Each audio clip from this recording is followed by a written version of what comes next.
안녕하세요. 제가 너무 무겁게, 너무 진지하게 이렇게 하는 버릇이 있어서 우리 예수원의 솔로몬 형제님께서 유머러스하게 이렇게 좀 하라고 권면을 해주셨어요. 그래서 그게 잘 될지는 모르겠는데 노력을 해보겠습니다. 제가 입고 있는 이 의상이 범상치가 않죠. 이 의상이 사실은 이제 그 신장, 중국 그 서쪽 신장 위구르 땅에서 선교사로 사역하고 계신 한 분이 이제 제게 최근에 선물로 주신 거예요.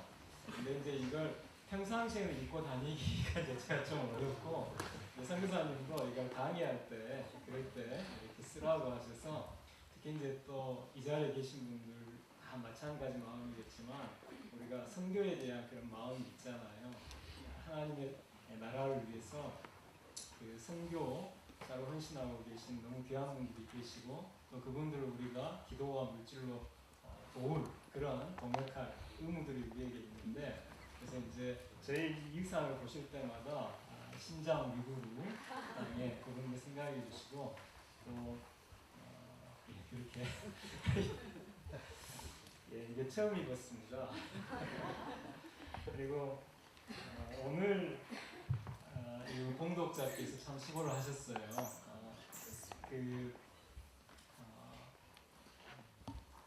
누가복음 4장 16절에서 21절 그 본문은 예수님의 나사렛 메시아 선언, 매우 중요한 본문입니다. 예수님께서 내가 바로 성령 하나님의 기름 부음을 받은 메시아다 라고 이제 선언하신 그 본문입니다. 그래서 여기를 보시면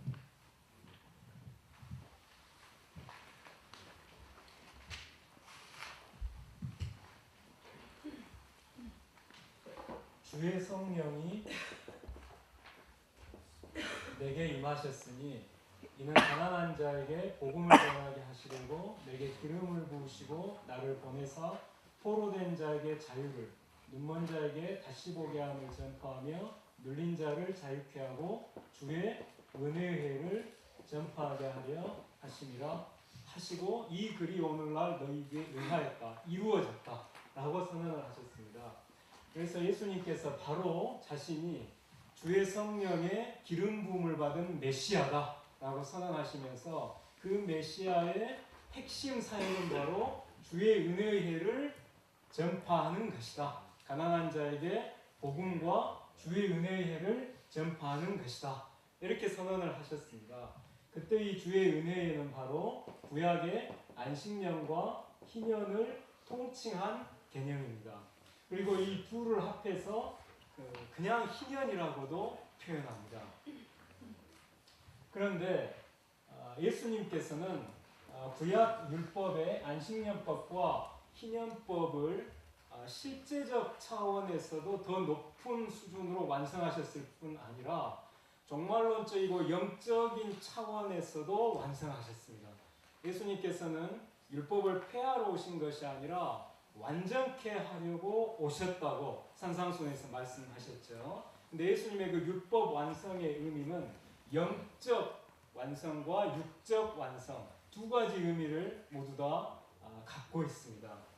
근데 이 영적 완성의 의미를 이해하기 위해서는 먼저 육적 완성, 실제적 차원에서의 완성의 의미를 우리가 이해하면 아주 쉽게 영적 완성, 종말론적 의미까지 모두 우리가 이해할 수 있습니다. 근데 이 안식년은 제7년이 되는 해를 가리킵니다. 안식일이 제7일이 되는 날을 안식일이라고 하죠. 그래서 제7년을 안식년이라고 하고, 제7 안식년 하면 77에 49년, 제49년인데 그 이듬해 제50년을 희년이라고 합니다. 그런데 여기서 안식일은 저녁부터 그 다음 날 해질녘까지가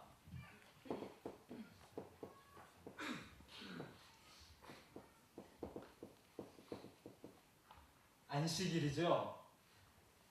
안식년은 하루의 저녁에 해당하는 가을부터 그 다음에 여름까지, 그러니까 가을 직전까지가 안식년이 됩니다. 희년도 마찬가지입니다. 근데 이게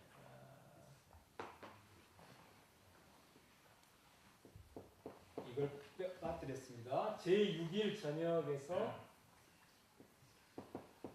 제7일 해질녘까지, 그 다음에 이건 뭐겠습니까? 제6년 가을부터 제7년 여름까지.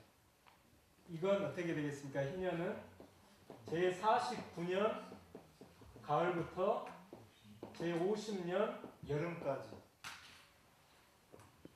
이해되시죠?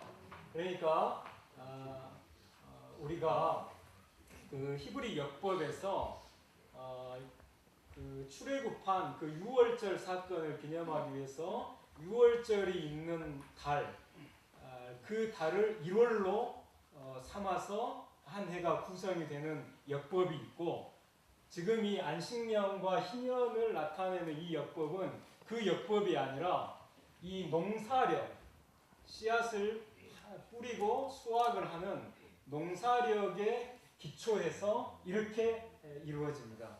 그러니까 여기서 이제 제가 드리고 싶은 말씀은, 안식년은 제7년 1월부터 12월이 아니라 그 전에 제6년 가을부터, 그러니까 통상적으로 제6년 7월이라고 생각하시면 됩니다. 가을부터 제7년 여름까지, 6월까지다, 이렇게 생각하시면 되고, 희년도 제49년 가을 7월부터 제50년 여름 6월까지다, 이렇게 이제 이해하시면 되겠습니다. 근데 여기에서 이 안식일, 안식년, 희년 이 세 가지가 안식과 자유라고 하는 공통된 그 사상이 있기 때문에 안식일 관련법으로 이 셋을 묶기도 하고 희년 관련법으로 이 셋을 묶기도 합니다. 안식일, 안식년, 희년이 7이라고 하는 이 단위의 숫자로 이어지면서 동시에 안식과 자유라고 하는 그런 중요한 사상이 함께 공통으로 있기 때문에 그렇게 통칭합니다. 안식년의 핵심들에는 두 가지입니다. 땅의 안식과 채무탕감. 그 한 해 동안 땅을 쉽니다. 그리고 그 히브리 사람이 진 모든 빚은 탕감을 받습니다. 그 다음에 희년의 핵심 불행은 땅의 안식은 똑같습니다. 그리고 토지와 주택과 자유를 회복합니다. 이게 희년입니다. 땅의 안식, 한 해 땅을 쉬고 그 희년이 되면 땅과 집과 자유를 회복합니다. 여기서 이 땅과 집과 자유를 회복한다는 건 이것을 잃어버린 사람이 있다는 걸 전제합니다. 가난 때문에 어쩔 수 없이 땅을 팔고 집을 팔고 자기 자유를 팔아서 남의 집에 풍폰살이로 들어간 사람이 그 땅과 집과 그 자유를 회복해서 다시 재출발하는 것이 바로 희년입니다. 그런 점에서 희년은 출애굽의 제도화라고 할 수 있습니다. 출애굽 사건을 제도적으로 50년마다 일어나도록, 또 혹은 안식년이면 제7년마다 그와 같은 사건이 일어나도록 제도적으로 이렇게 두신 것입니다. 이 제도가 매우 중요한 그 의미를 갖습니다. 이 구약 이스라엘 시대의 그 근방의 그 열방들, 고대 근동 지방의 그 제도들 가운데 이 안식년이나 희년과 비슷한 그런 제도들이 이제 완전하진 않지만 그 부분적으로 실행이 됩니다. 예컨대 옛 바벨론 지역에서 안드라루라고 하는 제도가 있는데, 이것은 왕이 즉위하면서 그 빚을 탕감해 주도록 이렇게 선포하는 뭐 이런 것입니다. 그러니까 채무탕감하고 이제 비슷한 그런 거죠. 근데 여기서 중요한 것은 왕의 호의에 의해서 왕이 새로운 왕이 즉위할 때 그 왕의 호의에 의해서 이게 이루어지는 것이지 제도적으로 이루어지는 것이 아닙니다. 근데 성경은 이러한 인간 왕이 없이 7년마다 50년마다 제도적으로 이러한 일들이 일어나도록 이렇게 했습니다. 이것이 매우 중요합니다. 통치자의 호의에 의지하는 것이 아니라 법과 제도로 이렇게 마련을 해두었다는 것.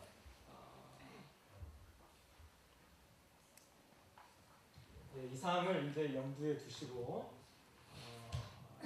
여기 이제 강의 설교안을 이제 보시면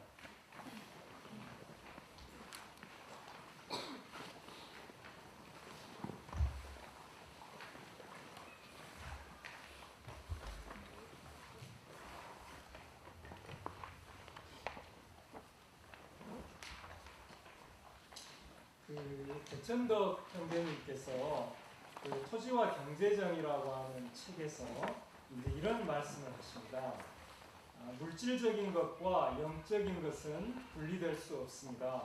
물질적 문제는 기도와 영적 전쟁이 없이는 해결될 수 없으며 영적인 문제는 현실의 삶, 즉 실제적인 문제를 직면하지 않고는 해결될 수가 없습니다. 이런 말씀을 하셨어요. 그러니까 영적인 문제와 물질적인 문제가 분리될 수 없는 문제라는 거. 지금 이제 말씀드릴 안식년과 희년에 담겨 있는 이것들은 구약율법에서는 물질적인 문제입니다. 그런데 여기에 이것이 아주 깊은 영적인 차원의 문제와 연결되어 있다고 하는 것. 그것을 이제 우리가 이제 함께 생각하고 그 8페이지에 이제 기독교 경세 이렇게 보시면 경세는 다스릴 경의 세상세입니다. 그래서 세상을 다스린다는 뜻인데 기독교 경세는 그리스도의 가르침에 따라 하나님의 말씀에 따라 세상을 다스린다는 것입니다. 근데 저희가 이제 기독교 경세를 위해서 성경과 상황 간의 해석학적 순환이 필요합니다.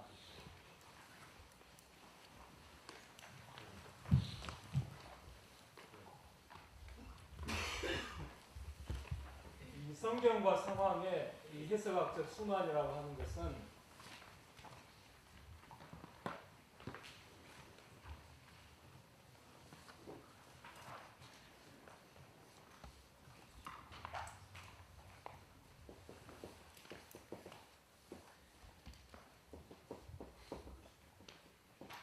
이 상황이라고 하는 것은 역사와 사회를 가리킵니다. 복음과 상황이라는 잡지의 그 상황이라는 것이 바로 이것입니다. 역사와 사회. 성경을 텍스트로, 상황을 컨텍스트로 보면 성경과 상황의 해석학적 순환은 성경의 눈으로 이 상황, 역사와 사회의 문제를 바라보고 그리고 그 문제를 외면하지 않고 예를 들면 아주 고통스러운 우리 사회 문제 중에 빈곤의 문제가 있죠. 그럼 그 빈곤의 문제를 외면하지 않고 다시 성경으로 돌아와서 여기에서 그 빈곤의 원인과 그 빈곤을 해결할 수 있는 대안의 원리를 찾기 위해 노력을 하고 그 찾아진 그 원리를 다시 그 해결의 원리를 상황에 적용해서 현실 적합성을 검증해내는 일련의 이 해석 그 순환 과정을 성경과 상황의 해석학적 순환이라고 합니다. 근데 여기서 매우 중요한 것은 성경의 말씀을 문자 그대로 세부 규정의 그 문자 그대로 우리 구약 시대와는 다른 현대의 상황에 문자 그대로 관철시키는 것이 아니라 성경에 담겨 있는 그 원리를, 프린시플을 도출해서 그 원리를 원칙을 구약 시대와는 다른 현대적 상황에 맞게 창조적으로 적용해 내는 것입니다. 예를 들어 우리가 제사법, 레위기의 제사법을 생각하면 그 규정, 세부 규정 그대로 문자 그대로 우리 시대에 관철해서 우리가 제사를 드리지 않죠. 만약 문자 그대로 관철한다고 하면 송아지 태우는 연기로 이렇게 가득 이렇게 예배당을 메워야 될 것이며 또 여러 가지 피 냄새, 피의 제사를 생각하면 그렇게 이제 해야 될 텐데 우리가 그렇게 안 하잖아요. 어떻게 합니까? 구약 제사법에 담겨 있는 프린시플, 원칙을 도출해서 하나님을 경배하고 그리고 그 성도들과 화목을 이루는 그 원리를 원칙을 우리 구약 시대와는 다른 현대적 상황에 맞게 창조적으로 적용해서 우리가 예배를 드리잖아요. 마찬가지입니다. 구약 아까 이제 안식년법이나 희년법 같은 경우도 그 세부 규정 그대로 문자 그대로 우리 시대에 관철하려고 하면 곤란한 문제들이 많이 생깁니다. 그렇게 하는 것이 아니라 안식년과 희년법에 담겨 있는 원칙, 프린시플을 도출해서 그 원칙을 구약 시대와는 다른 현대적 상황에 맞게 창조적으로 적용해내는 것이 이제 매우 중요하고 필요하다는 것입니다. 그리고 이제 이렇게 할 때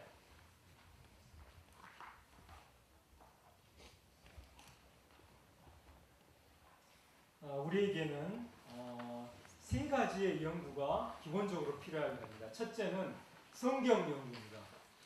성경을 정말 깊이 연구해야 됩니다. 두 번째는 상황 연구입니다. 이 역사와 사회를 아주 깊이 이해를 해야 됩니다. 그리고 세 번째는 이 성경과 상황을 연결시켜 낼 수 있는 이 연구가 있어야 됩니다.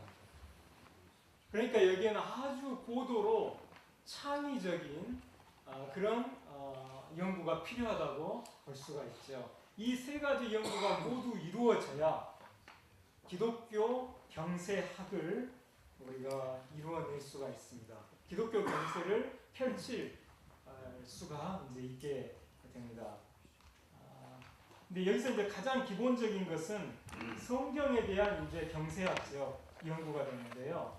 유학은 이 비유를 하면 경학과 경세학으로 크게 두 가지로 구분이 됩니다. 경학은 사서 삼경 같은 유교 경전을 연구해서 주석을 다는 학문이고, 경세학은 이 경학 연구로부터 그 원칙을 도출해서 이 세상을 다스리는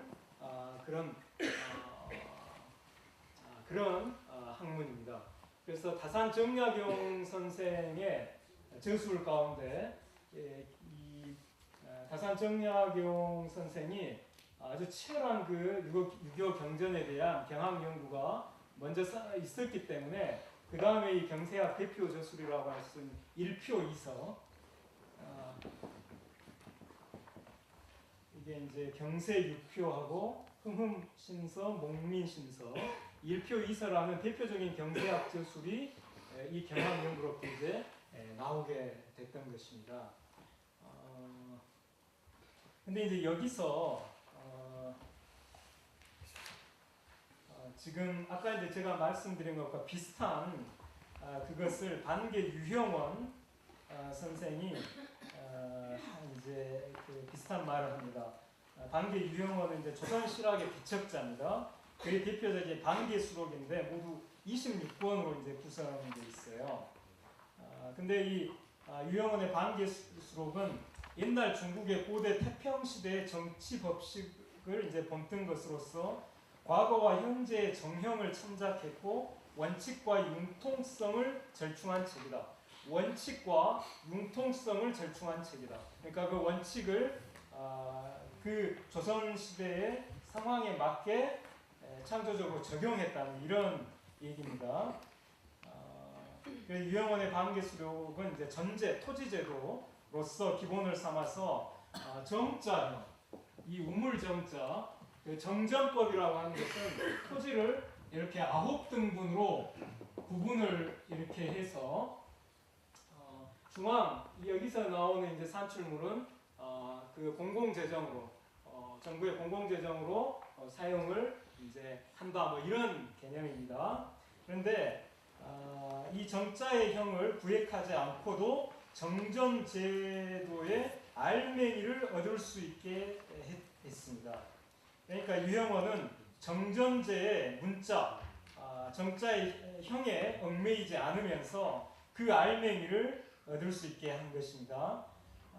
유형원이 이제 토지는 천하의 큰 근본이다. 토지 천하지 대본야. 이제 이런 표현을 씁니다. 그래서 전제제도 개혁, 그러니까 토지제도 개혁의 최우선 순위를 이렇게 두는데 이런 말을 합니다. 유형원은 현재의 시위에 따라 옛 제도의 뜻을 참작하여 옳게 행할 것을 강조합니다. 그러니까 그가 중시한 것은 과거가 아니라 현재였고 그가 현재의 문제를 해결하기 위해 옛 제도를 참작할 때 중시한 것은 옛 제도의 문자가 아니라 옛 제도의 뜻이었습니다. 그래서 그는 옛 제도에 담긴 뜻을 헤아려 그 뜻을 고대 중국과는 다른 당대 조선의 상황에 적용하고자 했습니다. 이와 같은 맥락에서 유형원이 고대 중국의 정전제에 대해 취한 태도는 그 형태, 정전, 이런 부둥분하는 이 형태가 아니라 그 실, 알맹이였다는 것입니다. 그래서 유형원에 의하면 중요한 것은 정전형, 정형, 이 정자형이 아니라 정전제도의 알맹이, 정전지실, 정전제도의 알맹이였던 것입니다.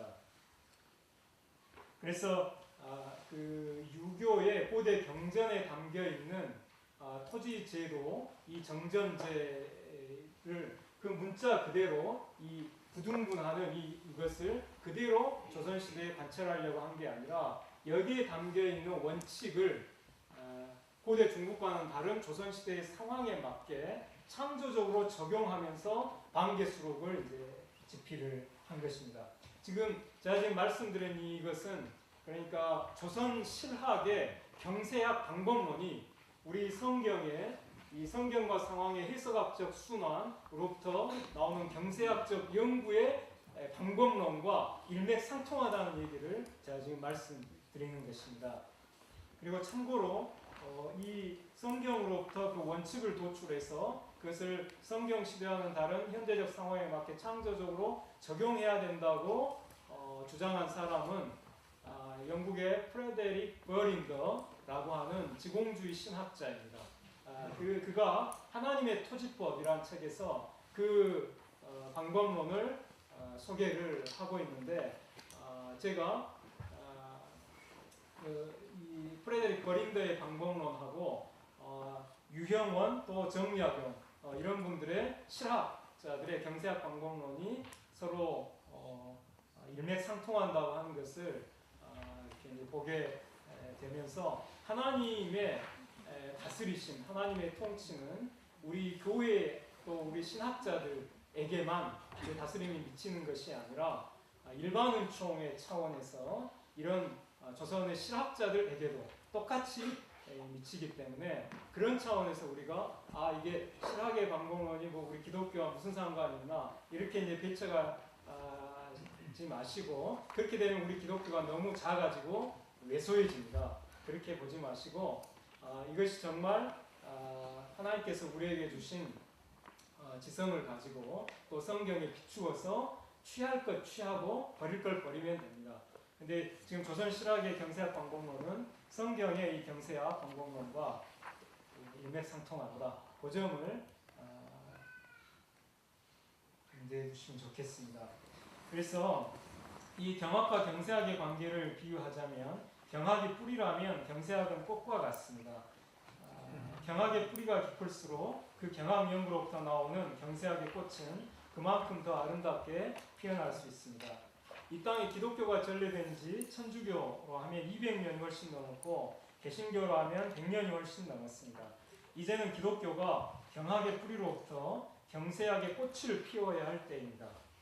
이를 위해서는 먼저 성경에 대한 치열하고 심오한 연구가 있어야 되고, 또 뿌리 깊은 나무가 꽃이 아름답고 열매가 많은 법이기 때문에 이 치열하고 심오한 성경 연구로부터 이 세상을 다스릴 수 있는 경세 원리를 도출하고 그 원리에 따라 대안 정책을 창조해낼 수 있는 기독교 경세학의 꽃을 피워야 합니다. 바로 이 기독교 경세론에서 가장 핵심이 바로 희년입니다. 희년이 없으면 우리가 이 세상을 하나님의 말씀으로 다스리는 데 있어서 핵심을 놓쳐버리게 됩니다. 그래서 누구든지 기독교 경세를 연구하고 또 그 기독교 경세를 펼치고자 하는 그런 마음을 가진 사람들은 희년 연구를 최우선적으로 이렇게 해야 합니다. 이 기독교 경세학의 관점에서 그 희년 경세 원칙은 매우 중요합니다. 이 희년 경세 원칙은 성경의 희년 연구로부터 도출해낸 경세 원칙입니다. 기독교 경세 핵심입니다. 이 희년 경세 원칙은 경제와 사회와 정치의 세 영역에 대해 각각 민생 경제 원칙, 민본 사회 원칙, 민권 정치 원칙으로 정리할 수 있습니다. 그리고 이것이 다 민생, 민본, 민권 세 가지 민이기 때문에 삼민 경세 원칙이라고 요약할 수 있습니다.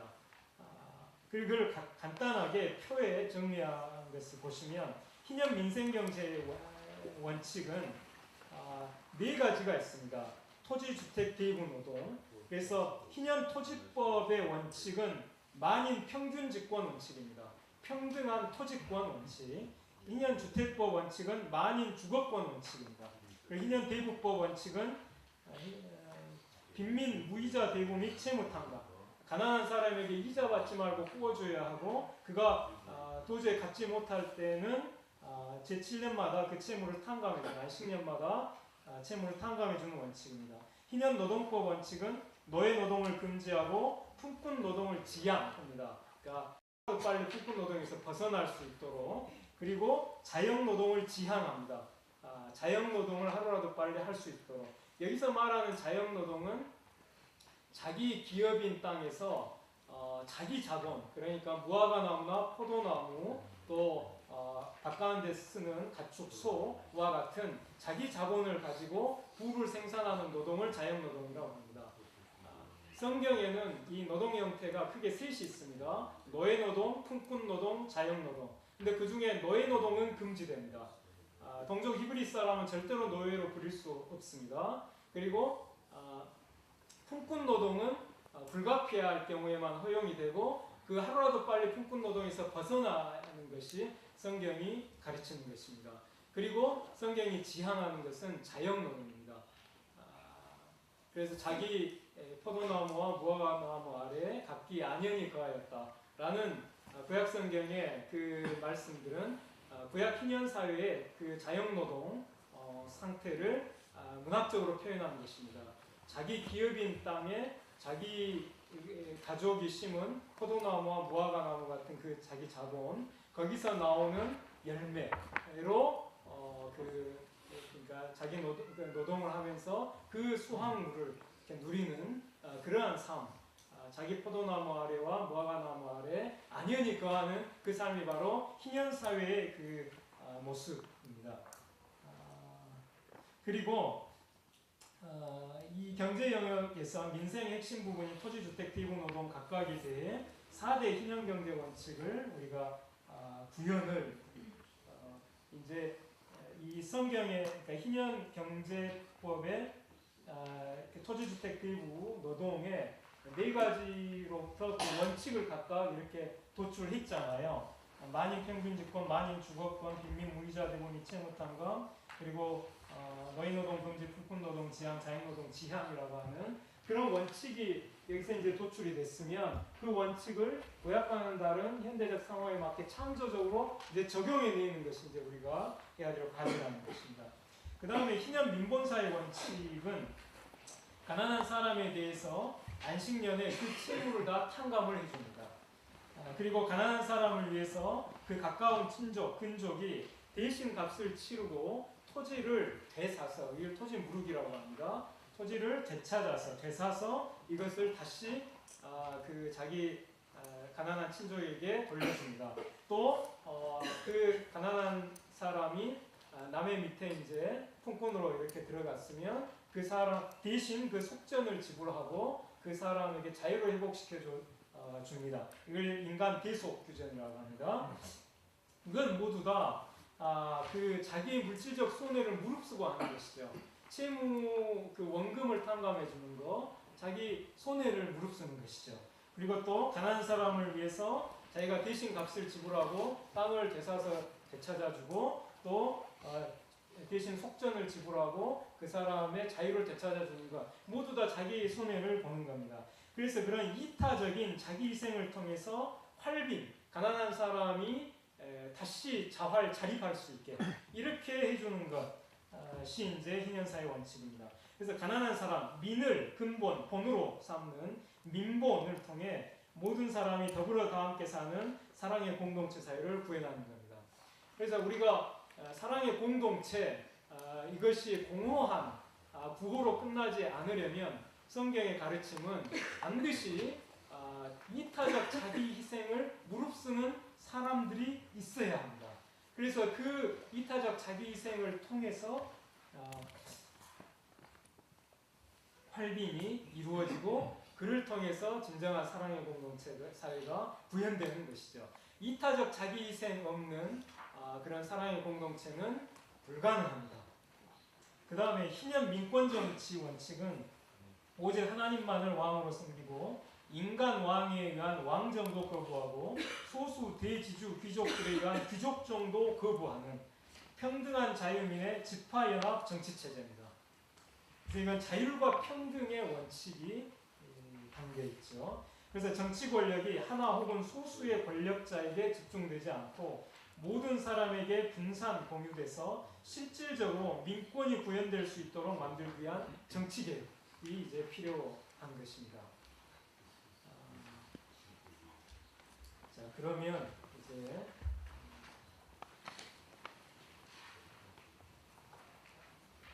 여기 그 희년의 의미를 보시겠습니다. 여기 그 자유, 대로르란 말, 그리고 희년, 요벨이란 말이 그 9페이지 하단에 이렇게 있습니다.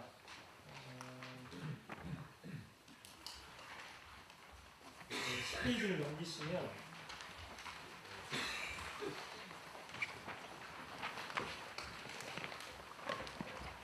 그 희년의 문자적 의미는 양의 뿔로 만든 나팔, 그래서 양각 나팔, 이것도 이제 제50년입니다.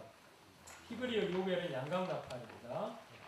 그래서 7회 주기로 해서 아까 안식년 희년이 그렇게 이루어집니다. 근데 이 희년의 근본적 의미는 자유와 해방입니다. 방금 그 레위기 25장 10절에서는 대로 자유가 쓰이죠. 그래서 에스겔 선지자는 이 희년을 슈나타 대로 자유의 해라고 그렇게 읽었습니다. 그러니까 에스겔이 이해할 때 희년의 핵심은 자유였다는 것이죠. 그리고 그리스어 70년, 그러니까 구약 히브리어 성경을 그리스어로 번역한 성경에서는 아페세우스 세마시아라고 했습니다. 이건 해방의 표지라는 뜻입니다. 그러니까 70인역 번역자들은 희년의 핵심 의미를 해방이라고 이해했던 것이죠.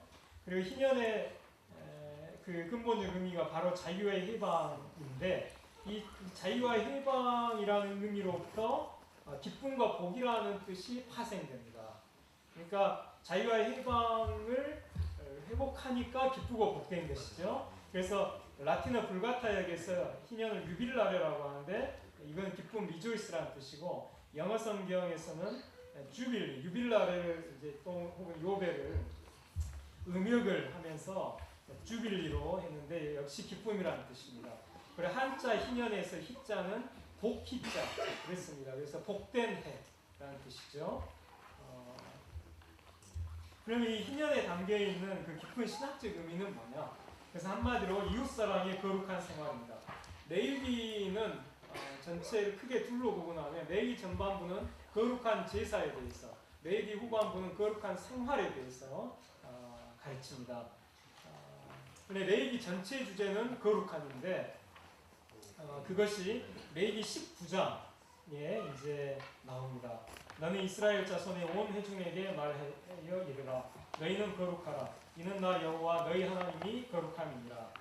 그래서 이 이제 거룩이라고 하는 이 주제에서 지금 레위기 25장은 레위기 후반부, 즉 거룩한 생활의 클라이막스에 이제 위치합니다. 그러면 성경에서 이 거룩한 생활이라고 하는 것이 무엇인가? 그래서 한마디로 이웃사랑입니다. 아까 너희는 거룩하라라고 말씀하신 레위기 19장 그 같은 본문에서 이렇게 기록됩니다. 원수를 갚지 말며 동포를 원망하지 말며 내 이웃 사랑하기를 내 자신과 같이 사랑하라. 여기는 히브리 동포를 내 자신같이 네 몸같이 사랑하라는 것입니다. 그 다음에 너희와 함께 있는 거류민을 너희 중에서 나은 자같이 여기며 자기같이 사랑하라. 이것은 외국인 거류민을 내 자신같이 사랑하라는 것입니다. 그래서 두 번 반복됩니다. 내 이웃을 내 몸과 같이 사랑하는 말씀이 한 번은 동포 히브리 사람을 향해서 또 한 번은 외국인 거류민을 향해서 내 자신과 같이 사랑하라. 그렇게 두 번 반복합니다. 그리고 이 말씀을 예수님께서 인용하셔서 율법과 선지자를 요약하셨죠. 첫째는 하나님을 네 마음을 다하고 뜻을 다하고 힘을 다하고 목숨을 다하여 사랑하는 것이고, 둘째는 그와 같으니 내 이웃을 내 몸과 같이 사랑하라. 이때 이제 이웃사랑의 계명은 바로 레위기 19장에서 인용하신 것입니다. 그런데 바로 그러니까 우리가 생각할 때 거룩한 생활, 그러니까 너희는 거룩하라. 그리고 거룩한 생활을 지금 하나님께서 말씀하시는데 이웃사랑의 말씀을 두 번 그 같은 본문에서 하시는 것은 거룩한 생활의 핵심적인 뜻은 다름이 아니라 우리의 이웃을 내 몸과 같이 사랑하는 생활이 바로 거룩한 생활의 핵심이라고 하는 것을 우리에게 가르쳐 주시기 위한 것입니다. 그리고 내 이웃을 내 몸과 같이 사랑하는 그러한 거룩한 생활의 클라이막스에 지금 희년이 이제 존재한다는 것은, 희년은 우리가 지켜도 그만 안 지켜도 그만인 그런 말씀이 아니라 우리가 예수님의 말씀에 순종하고 내 이웃을 내 자신과 같이 사랑하라, 네 몸과 같이 사랑하라는 그 말씀을 우리가 진지하게 받아들여서 순종하기를 원한다면 우리는 마땅히 희년 정신을 실천하는 삶을 우리가 살아야 되는 것이죠. 그리고 아까 이제 이게 이웃사랑이 거룩한 생활이라고 했잖아요. 신자의 의무에 성화가 있습니다. 우리의 삶, 우리 자신과 우리의 생활이 날마다 거룩해져야 합니다. 그래서 우리가 이 성화의 의무를 우리가 다 가지고 있기 때문에 그런 점에서 우리가 거룩한 생활을 힘써야 될 의무가 우리에겐 다 있고, 그렇기 때문에 우리는 이웃사랑을 실천해야 하고, 바로 그렇기 때문에 이웃사랑의 클라이막스에 있는 희년정신을 실천해야 되는 것입니다. 그러니까 희년은 기독교 사회개혁 프로그램의 하나의 차원이 아니라, 그것이 아니라 우리 신자 개개인이, 우리 각 교회의 하나하나의 교회들이 성화의 삶을 살기 위해서 노력해야 되고, 또 이웃사랑의 삶을 살기 위해서 노력해야 하기 때문에 우리는 희년 정신을 실천해야 된다는 것입니다.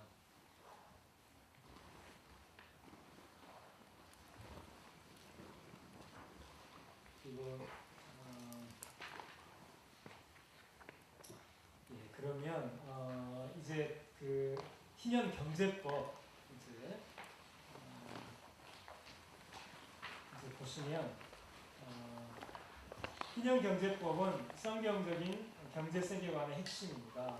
크게 토지, 주택, 대리분, 노동 그 네 가지로 구분됩니다.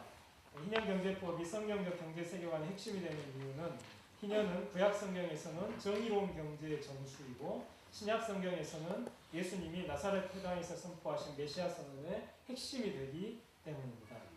그리고 오늘날 한국 사회에는 토지와 주택의 소유의 양극화, 빈익빈 구입부 현상이 문제가 심각합니다. 또 고리대 사채 문제가 심각합니다. 또 실업과 비정규직 저임금 노동 문제가 심각합니다. 그리고 이러한 문제들에 의해서 빈익빈 부익부 문제, 또 심각한 사회경제 문제를 해결하라는 역사와 사회의 엄중한 요구가 있습니다. 바로 희년경제법이 이러한 역사와 사회의 문제들에 대한 해결 원칙을 제공합니다. 그래서 이제 그 11쪽의 희년토지법 이렇게 이제 보시면 토지는 영원히 사고 팔 수 없고 오직 도래하는 다음 희년까지만 한시적으로 사고 팔 수 있습니다. 그래서 희년이 오면 토지 매매 기간이 끝나서 토지는 그것을 그러니까 그 원래 그것을 기업으로 가지고 있었던 가족에게 돌아갑니다. 희년이 오기 전에 언제든지 토지를 판 가족이나 그 근족에 의해서 토지 무르기, 되사기가 가능합니다. 토지 무르기는 토지 평균 분배 상태를 하루라도 빨리 회복하도록 하기 위한 것입니다. 그리고 토지를 물을 수 없을 경우에는 최후에는 희년에 토지 평균 분배 상태를 회복합니다. 이처럼 희년토지법은 토지 평균 분배를 지향하면서 그것을 위한 겹겹의 장치, 중충적 제도를 두고 있습니다. 그러므로 희년토지법의 원칙은 평균집권이라고 할 수가 있습니다. 제가 지금 요약한 걸 읽었습니다. 얼른 잘 이해가 안 되실 수 있는데요. 저는 자세히 설명을 해드리겠습니다.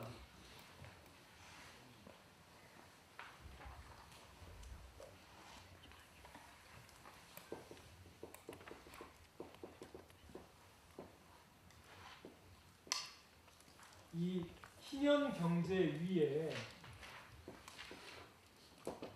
희년 사회가 가능하고 희년 사회 위에 희년 정치가 가능합니다. 근데 이 희년 경제의 기초는 희년 토지법입니다. 그리고 이 희년 토지법 위에 세 가지가 서 있습니다. 희년 주택법, 희년 대부법, 희년 노동법. 희년 토지법이 무너져 버리면 그 위에 있는 주택 대부 노동 이 법들도 지키기가 대단히 힘들어지게 됩니다. 훼손되고 무너지게 됩니다. 그래서 희년 토지법이 굳건히 지켜져야 비로소 주택법, 대유법, 노동법도 지켜질 수가 있고 이것이 모두 이루어져야 희년 경제가 가능하고 이 희년 경제가 이루어져야 희년 사회, 아까 민본 사회가 가능하고 그것이 이루어져야 희년 정치가 가능합니다. 자율과 평등이라고 하는 희년 정치 원칙이 가능해집니다. 그래서 지금 이 희년 토지법을 가장 중요하게 우리가 봐야 되는데 야곱의 아들이 모두 12아들이었습니다. 12아들. 그래서 12지파인데 이 중에 요셉 지파가 에브라임 지파와 므낫세 지파 그 둘로 구분되죠. 그래서 총 13지파가 됩니다. 13지파에서 레위 지파는 제사장을 보좌해서 성막에서 섬기는 특수한 임무를 수행해야 했기 때문에 토지 평균 분배에서 제외되고 그러니까 나머지 12지파가 토지를 평균 분배해 갔습니다. 여기서 이 평균이라고 하는 것은 1인당 균등이라고 하는 뜻입니다. 민수기 말씀에 보면 그 지파와 그 가족을 그 수에 따라서 수가 많으면은 많은 땅을, 수가 적으면 적은 땅을, 그러니까 1인당으로 환산하면 거의 균등하게 토지를 평균 분배하라는 그런 말씀이 나옵니다. 그래서 토지가 지파별로, 가족별로 그 수에 따라서 1인당으로 환산하면 거의 균등하게 평균 분배됩니다. 그리고 그 평균 분배된 그 토지의 경계를 표시하기 위해서 지계표, 땅지 경계에 표시할 표자에서 땅의 경계를 표시하기 위해 세운 돌이나 나무를 지계표라고 합니다. 성경에는 지계석, 경계석 다양한 의미로 표현이 되어 있는데 다 똑같은 걸 가리킵니다. 근데 하나님께서는 신명기 27장 본문에서 6지파씩 에발산과 그리심산에 세우도록 하시고 네 지파로 하여금 축복의 말씀을 선포하면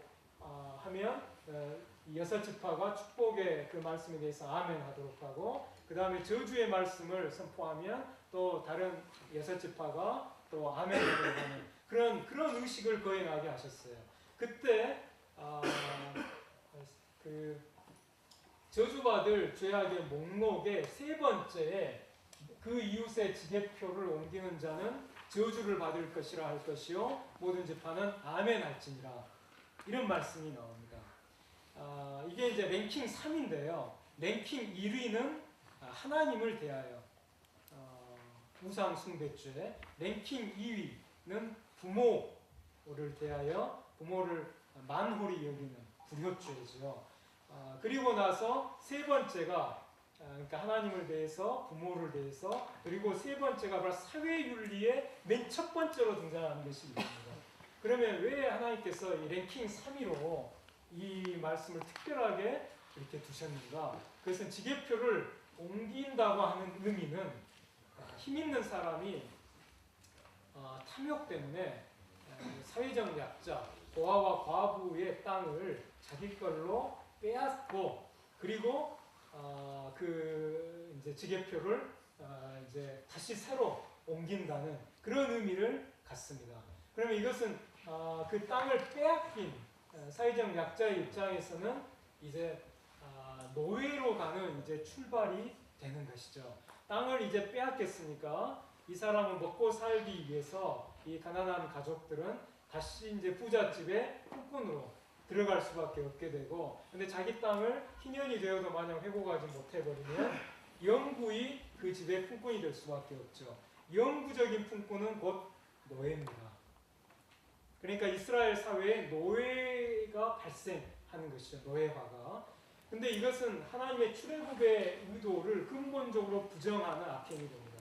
하나님께서는 출애굽을 통해서 너희가 애굽의 바로 밑에서 종살이하던 노예살이하던 때를 기억하고 내가 너희에게 주는 새 땅에 들어가면 거기서는 절대로 너희 히브리 사람을 노예로 부리지 말고 정말 자유롭고 평등한 사회를 이루어서 이방의 거룩한 나라, 제사장 나라로서 모범이 되는 그런 나라를 세우라는 것이 하나님의 출애굽의 의도였는데, 그건 이제 땅을 빼앗김으로써, 땅을 빼앗긴 사람들이 노예가 됨으로써 이제 출애굽의 근본 의도, 하나님의 뜻이 훼손되고 많은 것이죠. 그래서 이거 토지 문제는 단순히 토지 문제의 차원이 아니라 노예제의 문제와 직결되어 있습니다.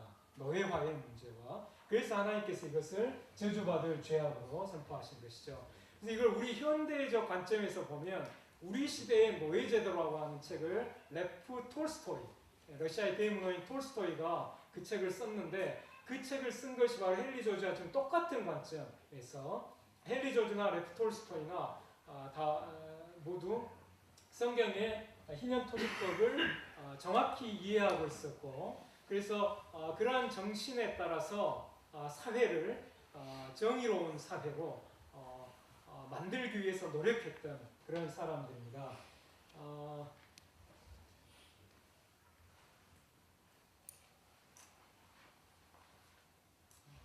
지금 이제 시간이 없어서 제가 자세한 설명을 못 드리겠습니다. 제가 이 딱 한 구절만 레프 톨스토이가 우리 시대 노예제도라는 책에서 한 그 아주 인상적인 구절을 말씀드리겠습니다. 우리 시대에 고전적 노예는 없다. 발목에 쇠고랑을 차고 있는 그러한 고전적 노예는 없다. 그러나 과거의 노예에 비해서 더 간교하고 음흉한 형태로 노예제가 완성됐다. 그래서 이런 얘기를 듭니다. 이제는 땅이 없는 가난한 사람들이 고용주한테 찾아가서 나를 제발 저 쓰레기를 치우는 일을 해달라고 호소를 하면서 단돈 1실링을 벌기 위해서 호소를 하고, 그때 그 고용주는 시혜자의 입장이 돼가지고 그 사람에게 쓰레기 치우는 일을 맡기면서 1실링을 던져준다. 이것이 바로 우리 시대에 완성된 더욱 강조하고 음흉한 형태의 노예제도다.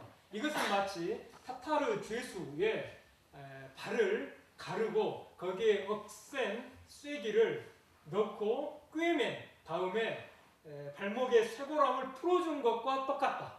그러니까 고전적 의미의 노예는 농노 해방을 통해서 사라졌지만, 그러나 그 발에 이렇게 이 쐐기가 박힌 채 이게 이 꿰맨 그 발로 비록 이 발에 이 쇠고랑은 풀렸지만 이 타타르 죄수는 도망칠 수가 없고 노예로 살 수밖에 없다. 이런 얘기를 했습니다. 그러니까 우리 시대에 이게 내일 이야기를 좀 더 할 수 있을 것 같은데요. 우리 시대에 그러니까 고전적 노예제도, 미국에서 남북 전쟁 이후에 그 노예 해방이 이루어지고 우리 시대에 이제 더 이상 노예는 없다라고 우리가 쉽게 생각할 수가 있는데, 우리가 진지하게 이렇게 생각해 보면 특히 성경의 관점에 입각해서 성경이 이야기하는 자유가 뭔가, 성경이 말하는 그 자유는 자기 기업인 땅에서 남에게 불임을 받지 않고 남이 하라는 것, 남이 하라는 대로 시키는 대로 고용돼서 꼼짝없이 이렇게 일하는 그런 것이 아니라, 성경이 말하는 자유는 자기 기업인 땅에서 자기가 일하기를 원하는 시간에 자기가 일하고 싶은 만큼 그렇게 자기가 일하면서 그 수확물을 자기 지주나 혹은 자본과 고용주와 그렇게 그 부당하게 빼앗기지 않고 자기가 그 모든 산물을 누리는 그러한 삶, 이것이 성경이 말하는 각기 그 무화과 나무 아래와 포도나무 아래 안연히 가는 희년사회의 그 자영노동의 그 자유의 모습이라고 볼 수가 있습니다. 자, 좀 너무 급하게 설명을 해서 조금 이야기 어떠실지 모르겠어요. 그러니까 노예제는 우리 시대에 사라진 것이 아닙니다. 더 강교하고 음흉한 형태로 톨스토이 통찰처럼 완성돼서 지금 우리가 그 밑에서 허덕이고 있는 것이죠. 비정규직 저임금 노동자들, 워킹 푸어, 근로 빈곤층이라고 하죠. 아무리 열심히 일해도 빈곤에서 도저히 벗어날 수 없는 사람들, 그리고 상시적인 해고의 위협 앞에 노출되어 있어서 고용주가 시키는 대로 꼼짝없이 이렇게 일해야만 되는 그런 사람들, 이런 사람들이 다 성경의 관점에서 보면 자유를 잃어버린 노예 상태에 있다라고 이제 볼 수가 있는 것입니다. 그래서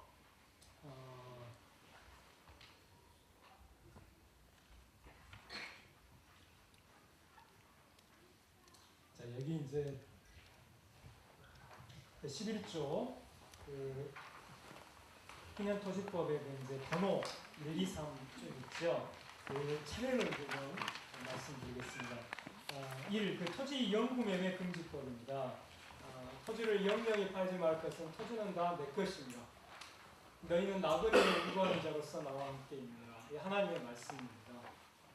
예수원 입구에 토지는 하나님의 것이라는 비석이 있죠. 그것이 바로 이 레위 25장 23절에서 유명한 것입니다. 토지는 하나님의 것이고 사람은 하나님의 땅에 사는 나그네와 거류민에 불과하다는 것이 성경의 토지관입니다. 이것이 제일 중요합니다. 땅은 하나님의 것입니다.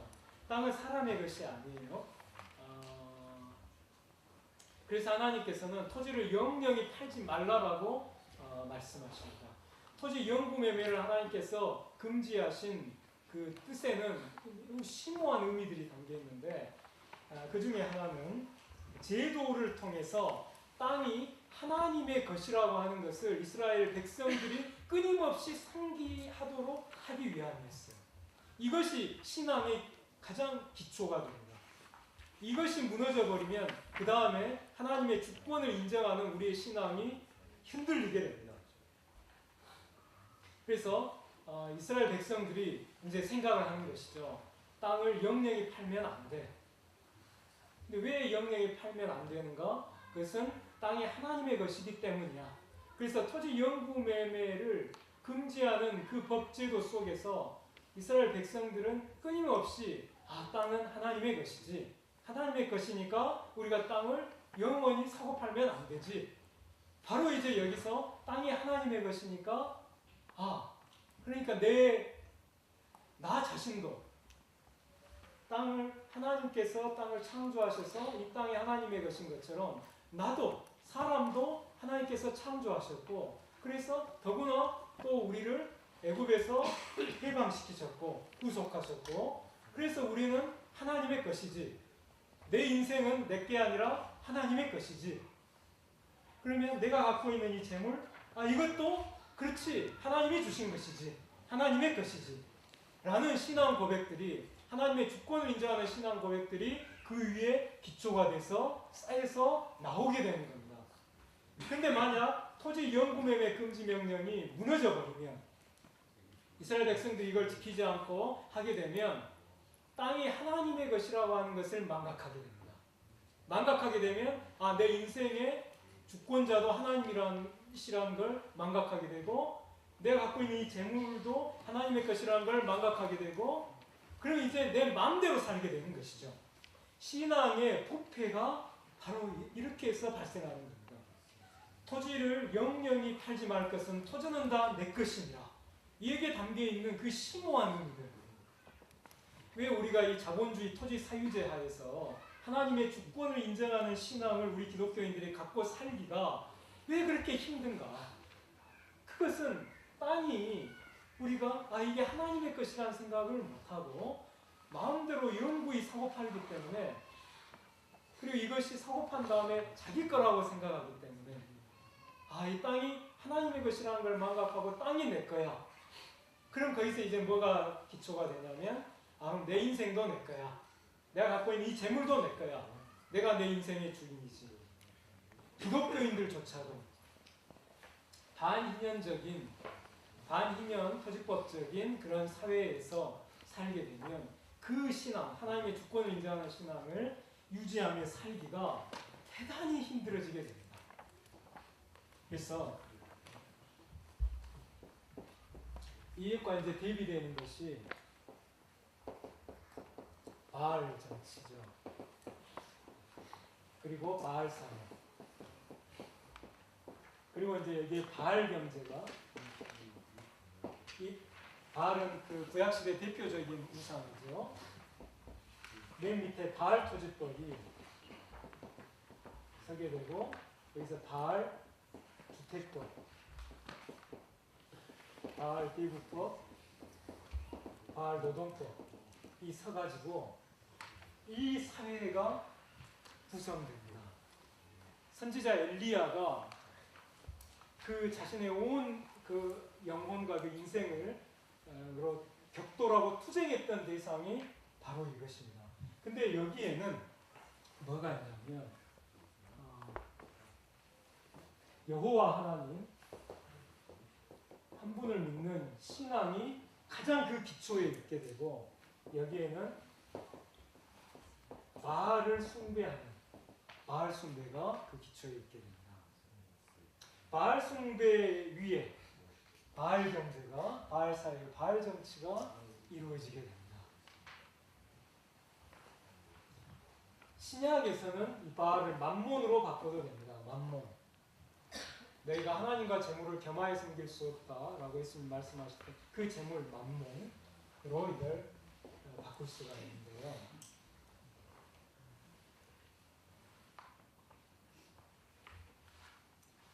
우리 현대 자본주의 토지 사유제 사회는 바알 숭배, 만몬 숭배 사회입니다. 이 사회는. 그리고 이 사회 속에서 바알 토지법이 현재 관철되고 있어요. 힘과 돈 있는 사람이 얼마든지 땅을 독점할 수가 있고, 거기서 나오는 막대한 불로수익을 얻을 수가 있고, 땅이 없는 가난한 사람들, 또 여기 집이 없는 가난한 사람들은 막대한 그 세를 그 부동산 소유자들에게 납부를 해야 되고, 특히 집 같은 경우에 전세값과 월세 가격이 해마다 폭등을 해가면서 그 엄청난 부담을 지느라고 그 가난에서 벗어날 수가 없이 고통 가운데 허덕이게 되고, 그 막대한 땅과 집들을 가지고 있는 사람들은 가만히 앉아서 그 막대한 나날이 폭등하는 그 세를 받으면서 불로수입하고 있고, 그러면서 고리대 사채, 가난한 사람들이 정상적으로 은행에서 빌릴 수가 없으니까 제2금융권이나 혹은 사채에서 고리대로 어쩔 수 없이 급전이 필요할 때 빌리게 되고, 그걸 갚지 못할 때 그 엄청난 채무 독촉과 압박에 시달리게 되고, 그러면서 이제 노동 형태에서도 완전히 그 더 강교하고 음흉한 형태의 노예노동 상태, 비정규직 저임금 비롯한 또 정리해고나 이런 걸 이제 당하면서 거기에 저항하기 위해서 70m 상공의 굴뚝으로 올라가요. 이 영동설안에 올라가야만 되는, 바로 그러한 비참하고 불의한 바알 경제가 여기서 지금 바로 우리 시대에 이루어지고 있고, 바로 이런 사회는 강자가 약자를 얼마든지 억압하고 착취하는 갑과 을의 관계로 표현되는 바로 그러한 갑을 사회, 권력자들이 갑질을 하는 그러한 사회로, 이렇게 그 아래서 수많은 을들은 엄청난 고통을 당하는 그런, 그리고 그 위에 이제 힘 있는 사람들은 권력을 장악하고, 그리고 자신들의 그 기득권을 잃지 않기 위해서 바로 이러한 체제를 계속 온전시키면서 유지해 나가는, 총체적으로 바알 숭배와 바알 경제, 바알 사회, 바알 정치가 관철되고 있는 것이 바로 우리 현대 자본주의 토지 사유제 사회이고, 이 사회 속에 하나님의 교회가 지금 그 한가운데 존재하기 때문에 그 공기가 이미 오염되고 혼탁한 상태 속에서 그 하나님이 주시는 그 신선한 생명의 호흡을 하기가 대단히 어려워지는 것이죠. 신자들조차도. 그래서 신자들도 깨어있지 않으면은 바로 이러한 바알 숭배와 자기도 모르는 사이에 바알 숭배와 바알 토지법, 바알 주택법 같은 걸 지키면서 부동산 투기에 뛰어들게 되고, 그리고 고리대로 다른 사람들에게 이자 받고 하는, 그리고 자기가 고용주라면 비정규직 저임금 노동자들을 그 노동을 착취하면서도 아무런 죄의식을 느끼지 못하는 신자들마저도, 그것은 바로 우리가 살고 있는 사회가 이미 바알 사회이기 때문에 우리가 불가피하게 그걸 피할 수가 없는 것이죠. 그래서 우리가 이제 힘써야 되는 것은 선지자 엘리야의 심령으로 바알 숭배와 바알 경제와 격돌하고 투쟁해야 합니다. 그리고 이 사회를 바로 희년 사회로, 여호와 신앙을 우리가 가지고 희년 사회로 우리 사회 자체를 계획해내는 일을 해 나가야 되고, 그걸 위해서 먼저 우리 교회가, 하나님의 교회 안에서 먼저 이 바알 숭배의 그 찌꺼기들을 없애내야 됩니다. 우리가 하나님과 바알을 동시에 섬길 수가 없습니다. 바알 숭배의 잔재들을 우리 교회에서, 우리 개인의 삶에서 다 없애 나가는, 그 우상 숭배의 그 금은 우상들 다 그걸 다 버리고 베델로 올라가는 것처럼 그렇게 노력을 하고, 그래서 교회가 먼저 여호와 신앙에 기초한 희년 사회 공동체로, 희년 공동체로 교회가 회복이 되고, 그 회복된 희년 공동체가 기도하고 실천하면서 우리 사회를 버려두면 안 되고, 이 사회를 바알 숭배와 바알 사회 경제, 바알 사회, 바알 정치를 혁파해내는 그러한 일을 우리가 해내는 것이 우리 교회도 살고 신자도 살고 우리 사회도 사는 길이다, 그렇게 말씀드릴 수 있습니다.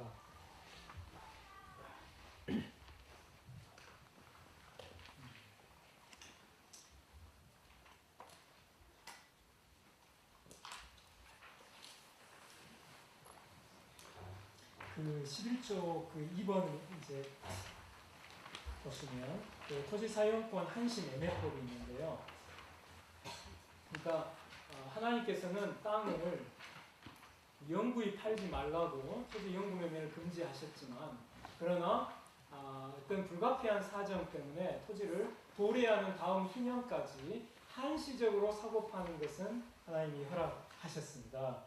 그래서 여기 보시면 질병이나 전쟁, 또 부상 등 여러 이유로 노동 능력을 잃은 사람이 조상으로부터 물려받은 기업인 토지는 있으나 정작 일할 수는 없을 때 가족의 생계를 위해 토지 사용권을 도래하는 다음 2년까지 한시적으로 파는 것은 허용됐습니다. 레위 27장 그 토지 보목률에 의하면 보리 한 호멜지기 밭, 그러니까 한 호멜에 보리씨를 뿌릴 만한 넓이의 밭에 대해 희년부터 다음 희년까지, 즉 50년 동안 가격이 성전 은으로 50세겔입니다. 50년에 50세겔이니까 1년에 1세겔이죠. 이것을 구약시대 토지 사용권 매매 표준 가격으로 이제 간주할 수 있다면, 만약 예를 들어서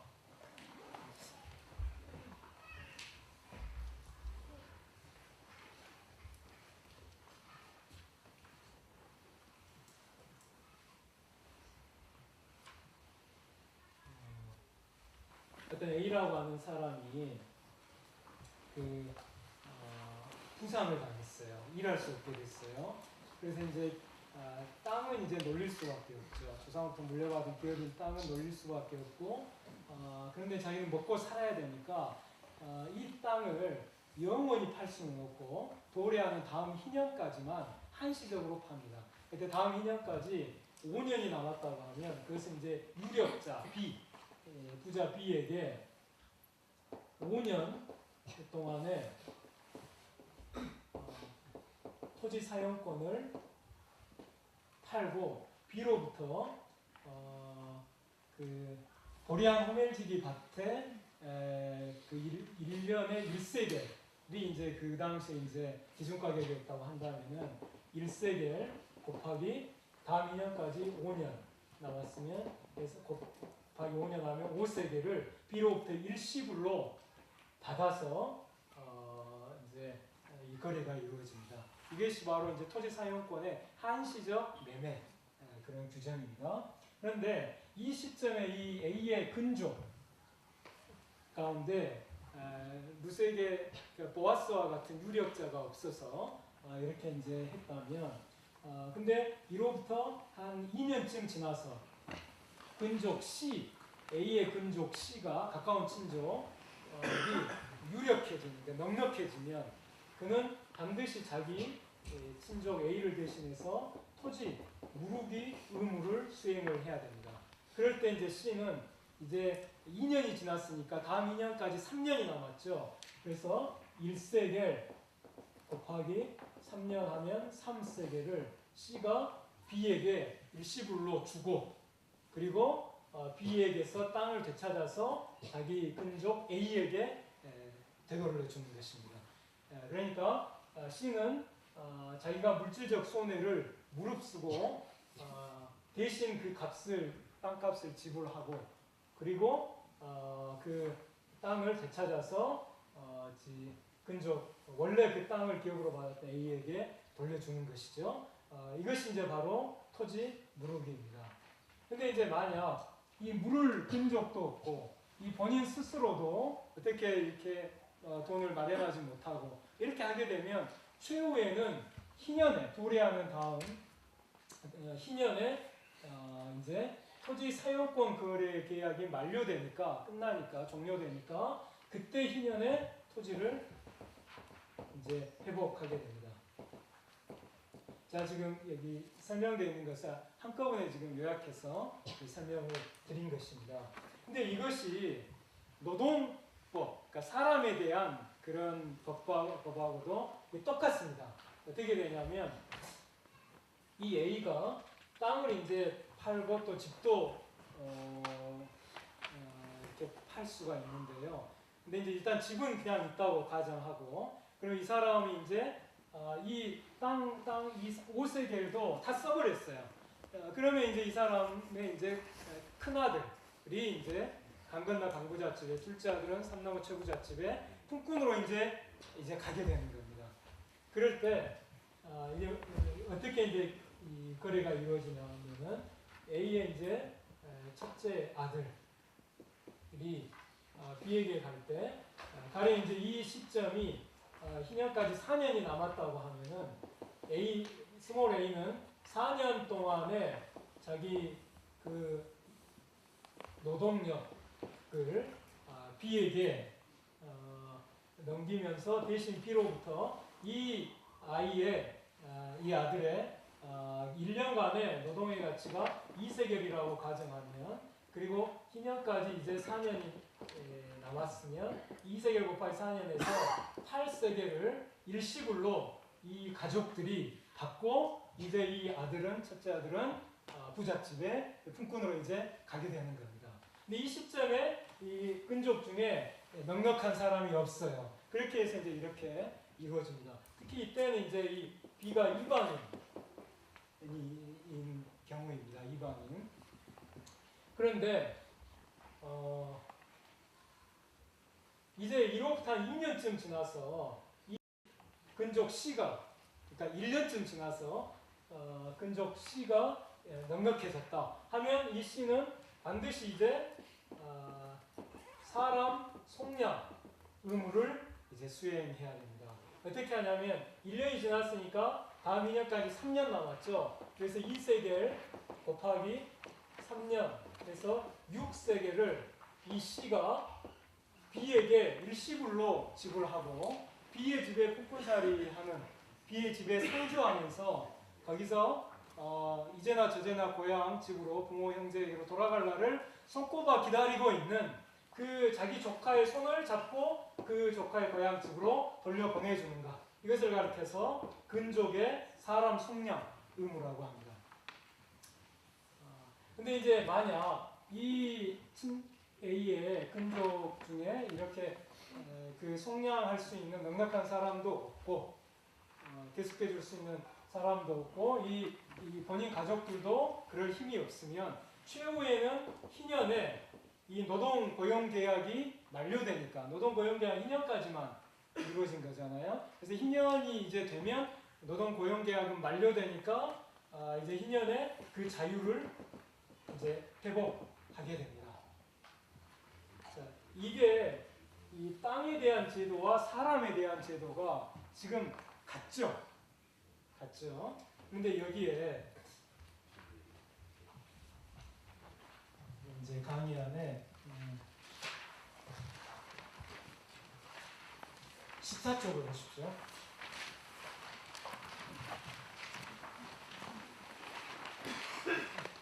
14쪽에도 표를 보시면 희년토지법과 희년노동법의 공통점 있습니다. 희년토지법에서 땅은 하나님의 것이기 때문에 토지 이용구 매매가 금지됩니다.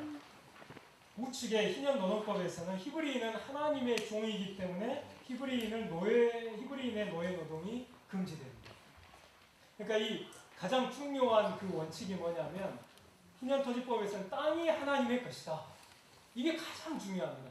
땅이 하나님의 것이기 때문에 토지 이용구 매매가 금지되는 것처럼, 이쪽 사람에 대한 제도에서도 그 이스라엘 사람이 하나님의 사람이기 때문에, 하나님의 종이기 때문에 절대로 다른 사람 밑에 종으로 팔려서는 안 된다.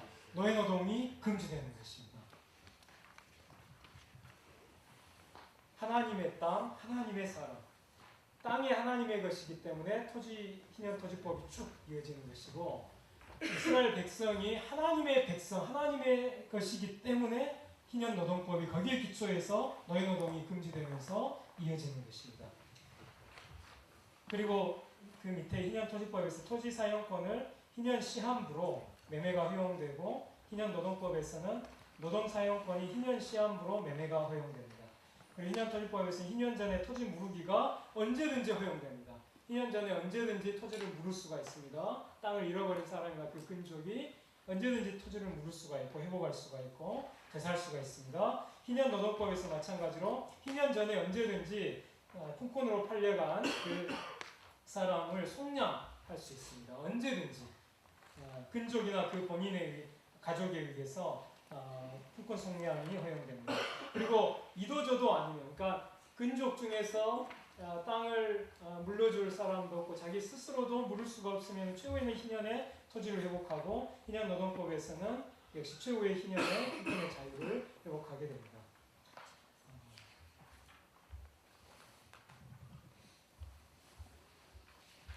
자, 그러면 제가 주택법 그 12쪽을 보십시오.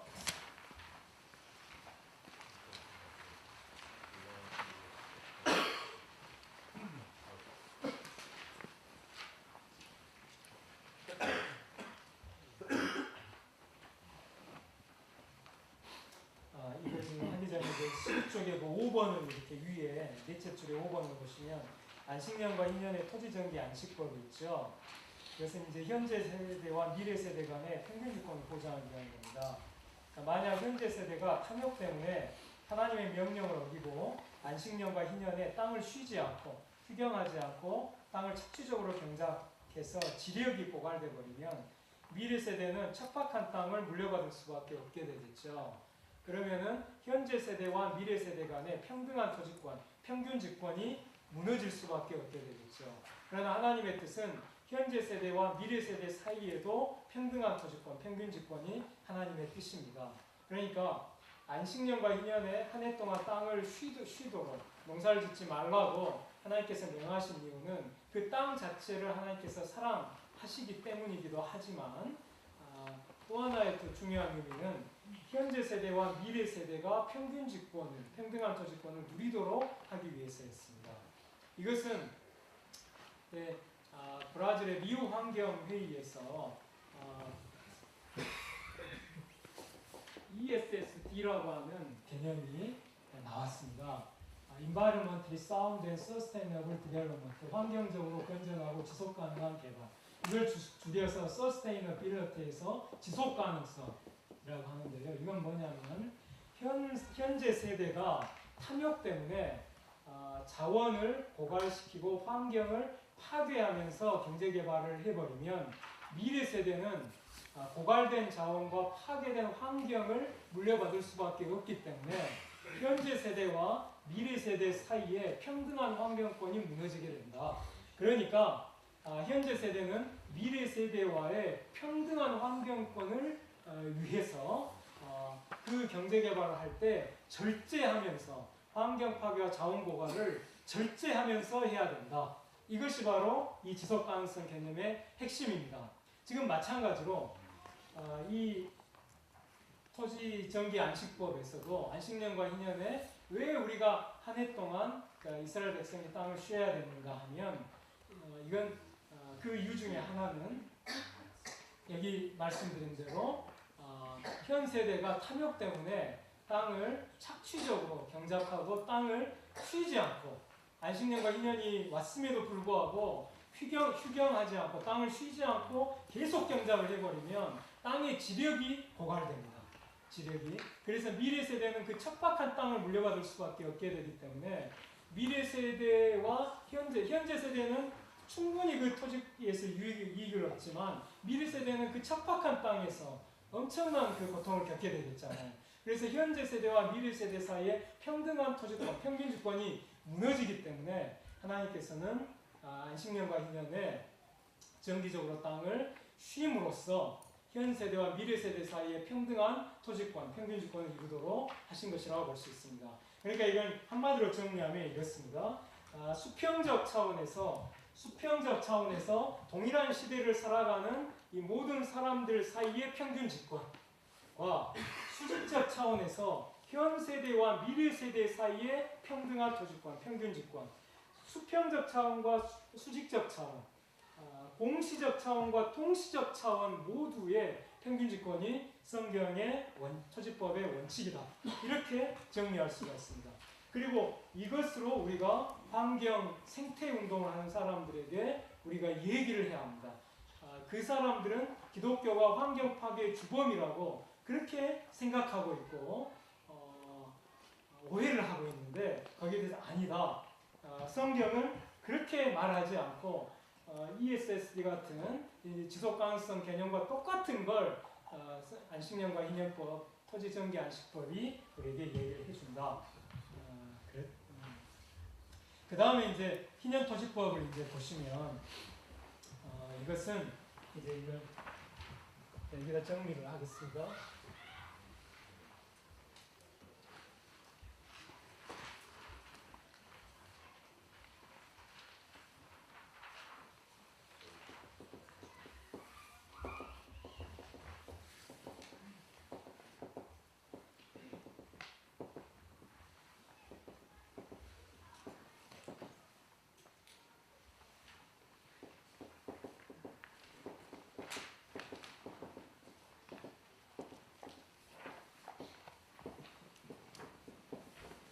이 네 가지로 구분이 됩니다. 첫째, 성 안의 주택에 대해서는, 성 안의 가옥에 대해서는, 성벽으로 둘러싸인 성 안의 가옥에 대해서는 사고판 지 만 1년 안에 무르기가 가능하고 1년을 초과하면 무르기가 불가능합니다. 지금 이제 이걸 설명하기 전에 2번과 3번을 설명하는 게 더 쉬울 것 같은데요. 성 밖의 그 주택은 촌락의 주택이죠. 이것은 이제 레위지파를 제외한 나머지 12지파의 주택인데, 이 성 밖의 12지파의 주택과 그 다음에 레위지파의 성읍의 주택, 이 모두에 대해서는 이것은 희년 토지법과 똑같이 규례가 적용됩니다.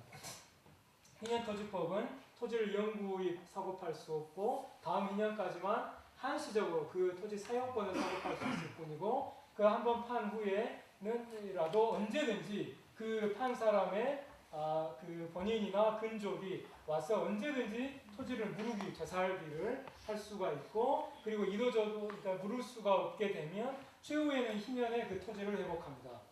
마찬가지로 성 밖의 레위지파, 그 12지파의 주택과 또 성읍의 레위지파의 주택은 희년 토지법과 똑같이 그 주택을 영구히 사고팔 수가 없고, 도래하는 다음 희년까지만 한시적으로 사고팔 수가 있고, 한 사고판 매매한 후에도 언제든지 그 판 사람의 그 주택을 판 사람 본인이나 그 근족이 와서 무르기, 되사기를 할 수가 있고, 이걸 무르기를 하지 못할 경우에는 최후에는 희년에 그 주택을 회복합니다. 똑같습니다. 그런데 이 성 안의 주택은 이와 달라요. 사고판지만 1년 안에만 무르기를 할 수가 있고 1년이 넘어버리면 무르기를 할 수가 없고, 이것은 그 집을 산 사람의 영원한 소유로 확정이 돼서 희년이 되더라도 그 집을 원래 그 집을 소유하고 있었던 사람에게 돌려주지 않습니다. 그 집을 산 사람의 영원한 소유로 확정을 합니다. 그럼 왜 이렇게 특수한 법을 여기에 주셨을까? 여기에 많은 신학자들의 해석이 있는데, 제가 생각하는 가장 타당한 해석은 나그네의 주거권을 보장하기 위한 것이라고 이해가 됩니다. 네 성문 안에 우거하는 객이라는 그런 표현이 성경에 나옵니다. 신명기에. 그 객 나그네는 네 성문 안에 우거한다 이렇게 돼 있어요. 그 앞에 수식어가. 왜 하필이면 나그네가 성문 밖에도 이렇게 살 수 있는데 왜 네 성문 안에 우거한다고 했을까? 나그네 입장에서 이제 가령 그 나오미를 따라서 이렇게 온 룻과 같은, 모압 여인 룻과 같은 그런 경우나, 혹은 이제 이방인이었는데 여호와 하나님을 믿겠다는 신앙의 결단을 하고 이스라엘 안으로 이제 들어온 그런 이방인을 한번 생각해 보세요. 이 사람이 이제 와서 자기 가족의 생계를 유지하기 위해서 자기 수중에 돈이 별로 없다면 품꾼을 이렇게 해야 되잖아요. 품꾼부터 시작을 해야 되잖아요. 근데 품꾼 일자리 정보를 어디서 가장 얻기 쉽겠습니까? 성 안일까요? 성 밖일까요? 성 안이죠. 성 안에 가면 그 고용 정보가 많이 있겠죠. 그래서 그 성 안으로 일단 들어가서 거기서 일자리 정보를 얻어가지고 품꾼으로 해가지고 열심히 이제 일하고 그걸 열심히 이제 저축을 하고 이렇게 해서 어느 정도 이제 목돈을 모으게 되면 이 사람이 이제 차리는 건 그러니까 이 사람이 자영 그 농업을 할 수 있을까요? 자영 농업을 하려면은 땅이 안정적으로 자기에게 있어야 되잖아요. 근데 이방인이 히브리 사람한테 땅을 다음 희년까지 한시적으로 이렇게 땅을 샀어요. 땅을 사서 열심히 농사 짓는데 이 히브리 사람이나 이 사람의 근족이 와가지고 이게 우리 땅을 무르겠다, 되사하겠다 하면 꼼짝없이 땅을 되팔아야 되거든요. 그러면 이 이방인은 안정적으로 농사를 지을 수 있겠습니까? 없죠. 그러니까 이방인은 농사는 자영농업으로서의 농사는 지을 수가 없는 겁니다. 그럼 이방인이 생계를 유지하기 위해서 이 나그네가 할 수 있는 건 뭐겠습니까? 상업과 수공업이 되는 것이죠. 그래서 상업과 수공업, 과일가게나 대장간을 만약 차린다고 하면 성 안에 차리겠습니까? 성 밖에 차리겠습니까? 성 안에 차리게 되겠죠. 그래서 성 안에 차린 그 과일깡이나 대장간에 자기 집이 붙어 있겠죠, 아마. 그래가지고 그 자기 집을 겸한 과일깡이나 대장간이 되고 이렇게 할 텐데, 근데 그 만약 성 안에 그 집, 그 가게마저도 그걸 판 히브리 사람이 와가지고 내가 무르겠다, 제사하겠다. 그래서 그걸 꼼짝없이 만약 되팔아야 된다면 이 나그네는 이스라엘 성 안에 살 수 있겠습니까? 없겠습니까? 살 수 없겠죠. 그러니까 하나님께서는 이스라엘에 온 이방인 이 나그네가 안정적으로 거기 성 안에 거주할 수 있도록 사고판 지만 1년 안에만 그것을 물을 수가 있고 1년이 넘으면 물을 수 없도록, 그래서 그것을 희년이 오더라도 돌려주지 않고 그것을 산 나그네의 영원한 소유로 그 집을 확정시키심으로써 이방인 나그네의 주거권을 보장해 주신 것이다. 이렇게 이제 정리할 수가 있는 것입니다. 그리고 이게 이제 마지막 네 번째 불빈층 주거보장법, 유리한 빈민을 이 집에 드리라는 이사야서 58장의 여호와의 기뻐하는 금식에 그것과 좀 똑같습니다. 아까 읽은 레위기 25장 본문에서도 이게 있는 형제가 비난하여 빈손으로 또 있게 되거든 너는 그를 도와 함께 이제 살라는 그런 말씀이 거기에 나오죠. 이때 이제 이것은 집을 아예 한 채 그 소유권을 넘기는 게 아니라 임대주택을 제공하는 겁니다. 우리 옛날로 하면 그 대문간 옆에 행랑채 같은 행랑방 같은 그런 데를 방 하나를 유리하는 빈민의 가족에게 방을 사용하도록 이렇게 주고, 그리고 대신 이제 이 사람에게 또 일거리도 주겠죠.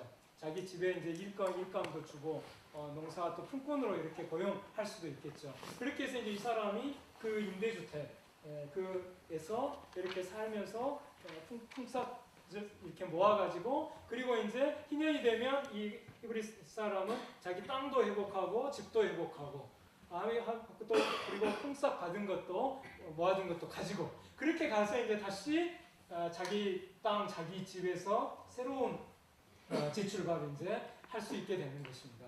그러니까 여기서 이제 유리한 빈민을 절대 외면해서는 안 됩니다. 유리한 빈민을 맞아들여서 함께 살면서 이 사람이 다시 자립할 수 있도록 그렇게 임대주택을 제공하는 것이죠. 그래서 이걸 이제 정리를 하게 되면 이렇게 됩니다. 성 안의 주택의 경우는 나그네의 주거권을 보장하기 위한 것이고, 성 밖에 12지파의 이 주택법은 12지파의 주거권을 보장하기 위한 것이고, 레위지파의 성읍의 주택법은 역시 레위지파의 주거권을 보장하기 위한 것이고, 그러니까 이 지금 12지파, 레위지파라는 모든 지파라는 게 되고요. 그 다음에 여기에 이 외부에서 온 나그네의 주거권까지 이렇게 보장이 되는 거고, 또 거기에 특수하게 극빈층, 유리하는 빈민의 주거 보장까지 이루어지게 하는 것입니다. 한마디로 하면 그 이스라엘 경내에 사는 사람 중에 단 한 명도 소외되지 않고 모든 사람에게 주거권을 보장하는 것이죠. 그래서 이걸 희년주택법의 원칙은 만인 주거권 원칙이라고 한마디로 정리할 수가 있습니다. 모든 사람에게 그 주거권을 보장하는 것이 하나님의 뜻이라는 것이죠. 그 다음에 이제 희년 비구법. 그건 아까 이제 말씀드린 대로 13쪽에 가난한 사람에게 이자 받지 말고 구워주고 그 도저히 갚지 못할 때는 안식년에 그 모든 채무를 이제 탕감을 이제 해줘야 합니다.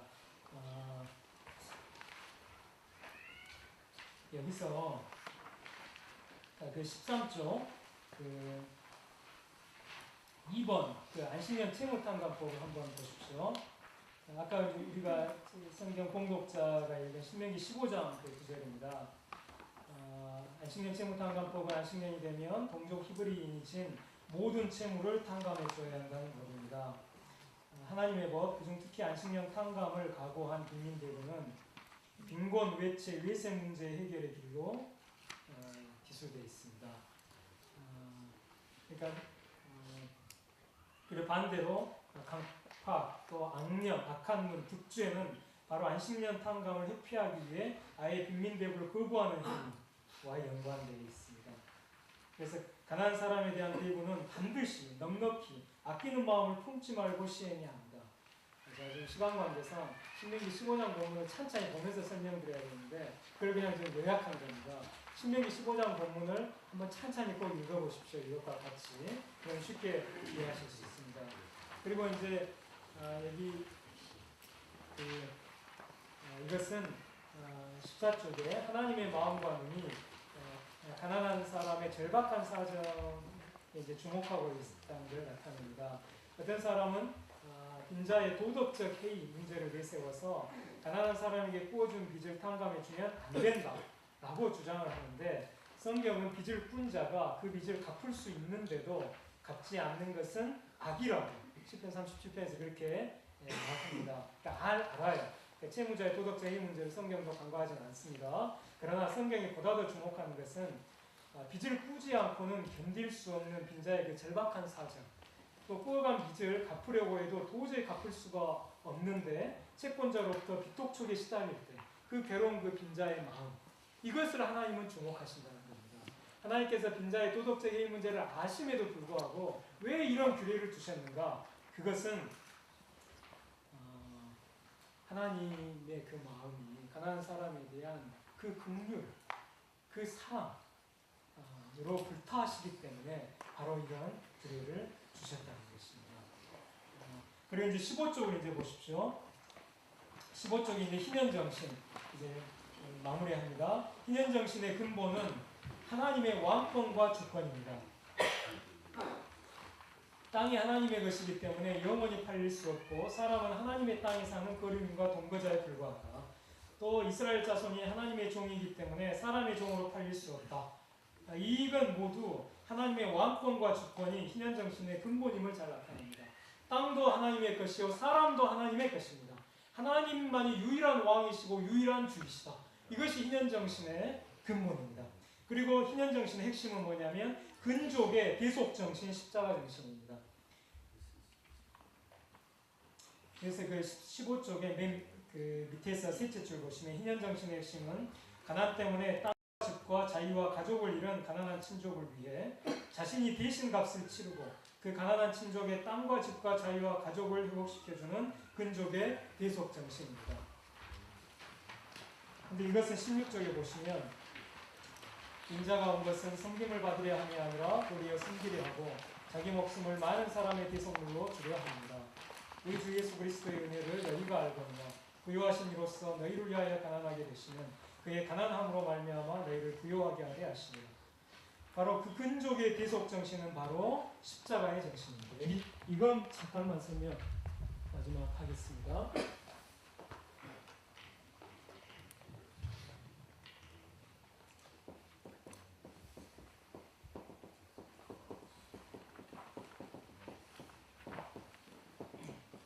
근족의 토지무리가 사람 대속은 두 가지 의미, 그 핵심 내용이 있습니다. 첫째는 대신 값을 지불한다는 것입니다. 대신 값을 지불한다. 그리고 그 가난한 친족이 잃어버린 토지와 자유를 회복시켜준다. 이렇게 이제 거칠게 지금 표현을 할 수가 있습니다. 근데 이제 바로 예수님께서는 우리의 근족이 되어 주셨어요. 그래서 예수님께서 대신 값을 지불하셨는데 그것이 바로 십자가의 보혈, 하나님의 생명값입니다. 그리고 예수님께서 우리가 잃어버린 토지와 자유를 회복시켜 주셨는데 이 토지는 하나님 나라 기업을 우리에게 회복시켜 주셨고 우리가 잃어버린 자유, 죄와 사망과 마귀의 종로로 타는 데로부터의 자유를 우리에게 회복시켜 주신 것입니다. 그래서 영어로 하면 리딤, 이게 이제 무르다 대속하다, 이 똑같이 무르다 대속하다에 똑같이 쓰이는 단어입니다. 리디머, ER 붙여서 리디머 하면 무르는 자, 대속자. 그리고 대문자 R로 써서 리디머 하면 예수님을 가리킵니다. 예수님은 우리에게 땅을 물려주신 분이고 우리를 위해서 또 자유를 회복시켜 주신 분입니다. 대신 값을 지불하시고 바로 이제 그것입니다. 이제 보시면 예수님은 십자가에서 우리를 위해 대신 값을 치르시고 우리가 잃어버린 땅, 하나님 나라 기업과 자유를 회복시켜 주셨습니다. 예수님의 십자가 대속을 통해 우리에게 희년을 선포해 주신 것입니다. 그래서 예수님의 십자가 정신을 본받는 것이 바로 희년 정신의 핵심인 것입니다. 희년 정신의 핵심인 근족의 대속 정신. 이게 이제 토지무르기와 사람 대속 그냥 하나로 요약해서 대속이라고 한다면 대신 값을 지불하고 가난한 사람 친족이 잃어버린 땅과 자유를 회복시켜주는 바로 이것이 희년 정신의 핵심인데, 바로 이 희년 정신의 핵심인 이 근족의 대속 정신은 바로 십자가 정신입니다. 한마디로 말하면 십자가 정신이에요. 내가 예수님께서 바로 그 모범을 보여주셨고 우리에게도 바로 그것을 요청하고 계시는 것입니다. 내가 너희를 위하여 대신 값을 지불하고 너희에게 하나님 나라 개혁과 죄와 사망과 마귀의 종로로서로부터의 자유를 너희에게 회복시켜 주었으니까 너희도 너희의 연약한 형제와 자매와 이웃들을 위해서, 너희 가난한 형제와 자매와 이웃들을 위해서 너희가 대신 값을 지불하고 자기 희생을 무릅쓰면서 사랑을 실천하라고 하시는 것이죠. 그 가난한 사람들이 잃어버린 땅과 자유를 회복시켜 주라고 우리에게 말씀하고 계신다고 생각합니다. 이상으로 이제 이 설교를 마치고 잠시 이제 기도하는 시간을 이제 갖겠습니다. 우리가 이렇게 마음을 눈을 감고 마음을 모으면 좋겠습니다. 먼저 제가 히브리서 10장 말씀을 짧게 읽겠습니다. 그러므로 형제들아, 우리가 예수의 피를 힘입어 성소에 들어갈 담력을 얻었나니 그 길은 우리를 위하여 휘장 가운데로 열어놓으신 새로운 살 길이요 휘장은 곧 그의 육체니라. 또 하나님의 집 다스리는 큰 제사장이 계시매 우리가 마음의 뿌림을 받아 악한 양심으로부터 벗어나고 몸은 맑은 물로 씻음을 받았으니 참 마음과 온전한 믿음으로 하나님께 드리자. 이 시간 우리가 휘장 가운데로 열어놓으신 새로운 살길, 예수님의 그 몸, 찢으신 그 육체, 우리를 위해서 대신 그 십자가에서 피를 흘려주심으로써 우리에게 땅과 자유를 회복시켜 주시고 하나님께 나아갈 수 있게 해주신 그 예수님의 그 은혜에 우리가 감사하는 기도, 그리고 하나님의 보좌로 이 시간 예수님의 그 피를 힘입어서 십자가에서 그 찢으신 예수님의 그 몸을 힘입어서 하나님께로 나아가는 약간 기도를 잠시 드리겠습니다.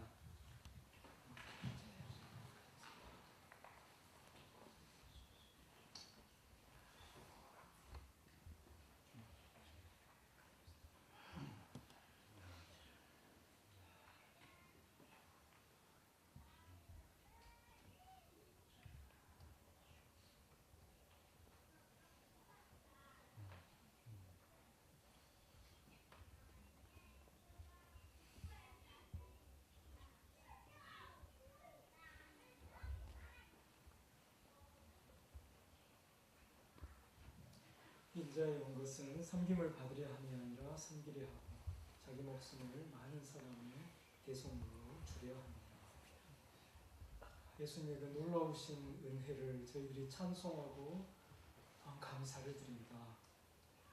예수님께서 저희를 사랑하셔서 저희를 위해서 대신 속전을 지불하시고 값을 십자가에서 그 보혈로 그 생명값을 대신 지불하시고 우리에게 하나님 나라의 기업과 또 영원한 자유를 우리에게 회복시켜 주신 것을 진심으로 감사드립니다. 이제 저희가 예수님의 그 보혈을 힘입어 이제 하나님께로 저희가 이제 나아갑니다.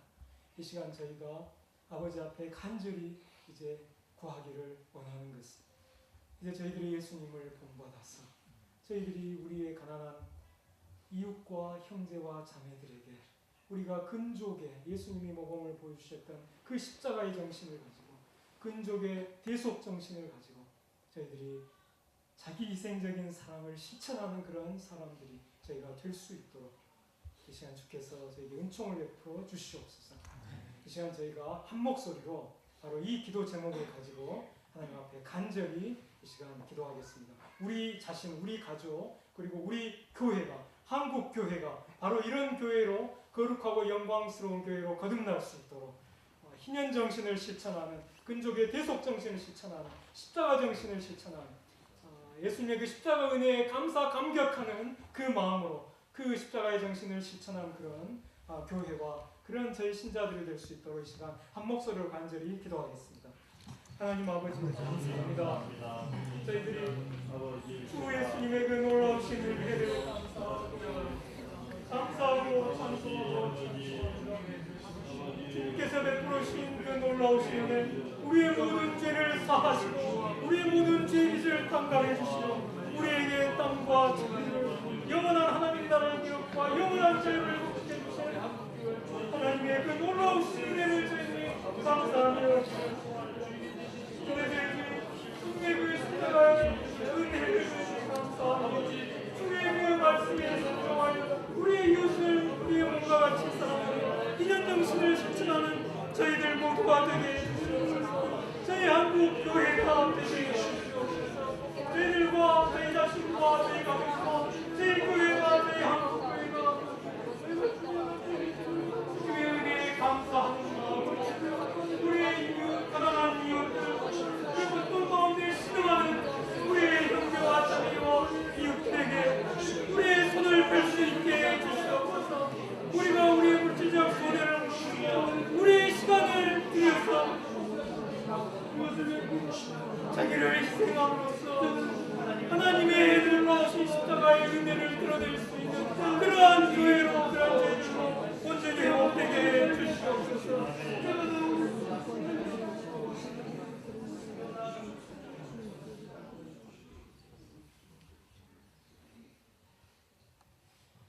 제가 짧게 기도하겠습니다. 놀라우신 하나님의 그 은총을 저희들이 찬송하고 감사합니다. 하나님께서 안식년법과 희년법을 통해서 우리에게 베풀어 주신, 우리에게 알게 하신 그 하나님의 사랑과 그 마음을 저희들이 주목합니다. 하나님께서 얼마나 가난한 사람들을 사랑하시는지, 하나님께서 얼마나 공의를 원하시는지 저희들이 확인했습니다. 이제 저희 자신과 저희 교회가 하나님의 마음을 본받아서 가난한 사람들을, 가난한 이웃과 형제와 자매들을 사랑할 수 있게 해주시고 또한 공의를 위해서 기도하고 실천하는 저희 모두가 되게 해주시옵소서. 안식년법과 희년법에 담아두신 그 놀라운 사랑과 공의가 저희 한국교회를 통해서, 저희 자신들을 통해서 온전히 이 땅 가운데 드러나게 해주셔서 지금 교회가 가난한 사람들의 무관심하고 공의에 무관심한 것에 실망해서 지금 교회를 떠난 이 땅의 수많은 가난한 사람들, 지식인들, 청년들이 저희들이 이제 희년정신을 가지고 기도하고 실천하는 이런 모습들을 보고 얼마나 하나님께서 가난한 사람들을 사랑하시는지 깨닫고 또 얼마나 하나님께서 공의로우신 분인지 깨닫고 교회를 지금 떠난 가난한 사람들, 지식인 청년들이 다시 교회로 돌이키는 그런 놀라운 역사가 이 땅 가운데서 일어나게 주시옵소서. 이를 위하여 저희들이 희년정신, 십자가정신, 근족의 대속정신을 가지고 자기 희생을 무릅쓰면서 이 땅 가운데서 사랑과 공의를 위해서 노력하는 사람들이 되게 주시옵소서. 저희를 통해서 이 땅 가운데서 하나님의 이름에 온전한 영광을 돌리게 해주시옵소서. 저희들의 선한 행실, 저희들의 그 빛을 보고 이 세상 사람들이 하나님께 영광을 돌리는 그런 놀라운 역사가 땅 가운데서 일어나게 해주시고 지금 무너진 교회의 명예가 다시 회복해서 이 세상이 교회를 무시하거나 경멸하지 않고 오히려 교회를 존경할 수 있게 해주시옵소서. 하나님 아버지, 이제 오늘 첫날부터 마지막 날 토요일까지 하나님께서 저희와 함께 해주시며 저희들에게 깊은 희년의 안식과 희년의 자유를 저희들에게 주시고 희년의 말씀이 저희 안에 막힘없이 코이노니아 될 수 있게 주시옵소서. 아멘. 감사하고 존귀하신 예수님의 이름 받들어 기도하옵나이다. 아멘.